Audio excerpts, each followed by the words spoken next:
Oi pessoal, tudo bem? Hoje estou aqui para falar, não sei se vocês viram sobre aquele caso, né, infelizmente, da moça que morreu após a extração do dente do siso. Então eu vou comentar sobre este caso, vou comentar o que é correto fazer durante o antes, o depois de uma extração, seja do dente do siso, seja do molar, de qualquer outro dente, eu vou explicar, né, mas antes de falar do vídeo, eu me solidarizo aqui com o profissional, me solidarizo com o familiar que perdeu, né, um ente querido, e que Deus possa estar confortando o coração de ambos, porque eu imagino que não deva ser fácil. Então fique até o final do vídeo para você saber mais sobre esse caso e você saber mais quais as medidas que devem ser feitas antes de qualquer tipo de extração dentária.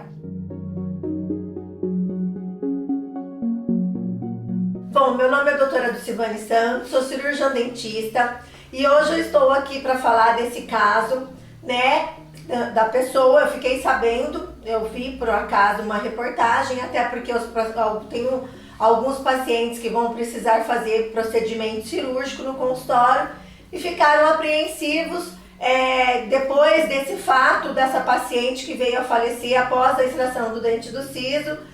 Então, para esclarecer tanto as dúvidas dos meus pacientes, quanto a dúvida de outras pessoas, para fazer qualquer procedimento cirúrgico, eu vou falar o que eu vi na reportagem, o que eu escutei o familiar comentando numa rádio. Então, assim, eu não sei direito o que aconteceu, mas eu vou dar o meu parecer diante da reportagem que eu li. Segundo a reportagem, a paciente, ela precisava fazer uma extração do dente do siso, o profissional indicou que era necessário fazer a extração, ela fez a extração, ela fez o procedimento cirúrgico. Um dia após o procedimento da extração, ela voltou no consultório e relatou que estava com dor. O dentista passou um medicamento, anestesiou, não sei qual procedimento que o dentista abordou, mas ele passou um antibiótico para ela após essa dor que ela estava sentindo e ela permaneceu com a dor. Ela procurou atendimento no pronto-socorro, o pronto-socorro liberou, falou que não tinha nada e liberou a paciente. Mas a dor foi aumentando. Ela voltou novamente no dentista, o dentista falou que não tinha nada. Aí, após isso, ela voltou novamente ao pronto-socorro e antes dela voltar ao pronto-socorro, o pai relatou que quando ele ia levá-la no pronto-socorro, o dentista havia ligado para pedir para levá-la urgente no pronto-atendimento de novo para ver o que iria acontecer. Quando ela chegou no pronto-socorro, ela já estava com um quadro de abscesso, um quadro bem severo de infecção sobre o lugar. Eles internaram a paciente. 2 dias depois, ou 3, segundo o relato da reportagem, ela veio a falecer. O abscesso já estava muito grande, pode ser que tenha dado um quadro de sepsemia, não sei, porque o caso ainda está sendo investigado. Isso tudo vai sair o laudo depois, vai perguntar o que realmente aconteceu com a paciente, mas a paciente precisou ser entubada. E após a intubação, a paciente teve uma parada cardiorrespiratória. Na segunda parada cardiorrespiratória, infelizmente, a paciente veio a falecer. Era uma moça nova, de 23 anos. Então, assim, a gente fala, na ordem natural das coisas, são os filhos enterrarem os pais, não os pais enterrarem os filhos. E era uma moça nova, segundo a reportagem que eu vi, o pai falou que ela tinha sonhos, ela tinha projetos, ela estava noiva, então assim, foi um sonho infelizmente interrompido. Não posso dizer se é negligência de qualquer pessoa, se é dela, se é do profissional ou se é do pronto atendimento. Tanto é que o caso vai ser investigado para saber realmente de fato o que aconteceu. O que eu vi que o pai comentou é que o dentista passou, antes de fazer a extração, um remédio, um analgésico para dor. Após somente a paciente ter relatado a dor, um dia após a extração, que ele veio passar antibiótico. Eu não posso falar se foi isso de fato, eu estou passando o que eu ouvi que o pai comentou nessa rádio que eu escutei essa reportagem.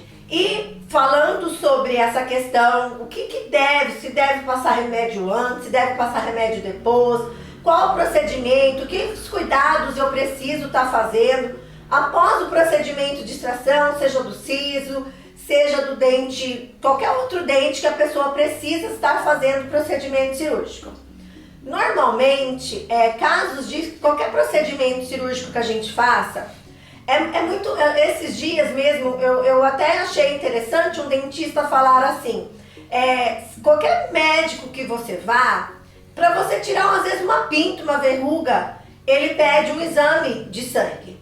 Então assim, e nós cirurgiões dentistas, nós fazemos tantos procedimentos agressivos no consultório, cirurgias, e às vezes a gente tem essa questão dessa negligência de não pedir um exame laboratorial e saber de fato se a pessoa tem um problema de coagulação, se a pessoa está com plaquetas baixas, se a pessoa tem algum quadro infeccioso dentro da saúde. Porque a gente sempre fala, a saúde começa pela boca, mas o corpo não é separado da boca e a boca não está separada do corpo. Tudo é interligado. Então, normalmente, quando a gente faz qualquer procedimento cirúrgico, a gente pede um exame laboratorial. Atualmente, a gente pede um exame laboratorial, analisa esse exame para saber de fato se o paciente está tudo em ordem com a saúde. Após a avaliação desse exame laboratorial, a gente passa alguns medicamentos prévios antes de fazer qualquer procedimento cirúrgico. Normalmente a gente passa um corticosteroide para diminuir a questão da inflamação, da questão de dor, da questão do inchaço. Então o corticosteroide já diminui essa questão do inchaço. A gente passa também um antibiótico, que a gente passa um dia antes do procedimento. Então, se a pessoa vai fazer uma cirurgia, tá marcado numa terça, então na segunda ele começa a tomar aquele medicamento, porque tudo tem uma janela terapêutica que a gente fala da medicação, de farmacologia, que ele vai estabilizar aquele quadro infeccioso após qualquer tipo de procedimento cirúrgico que a pessoa venha fazer. E o corticosteroide, a pessoa toma 1 hora antes do procedimento para não ter problema de inchaço, de questão de dor.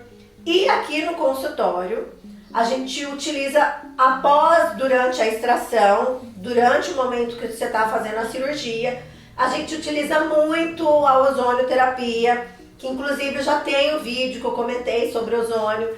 O ozônio é vida, eu só utilizo ozônio aqui no consultório, tenho tido excelentes resultados e o fato dos resultados que eu vejo são meus pacientes falarem que após o procedimento eles não tiveram dor. Então assim, além dele fazer a função bactericida, bacteriostático, ele inibe essa questão de dor que a pessoa possa vir a ter.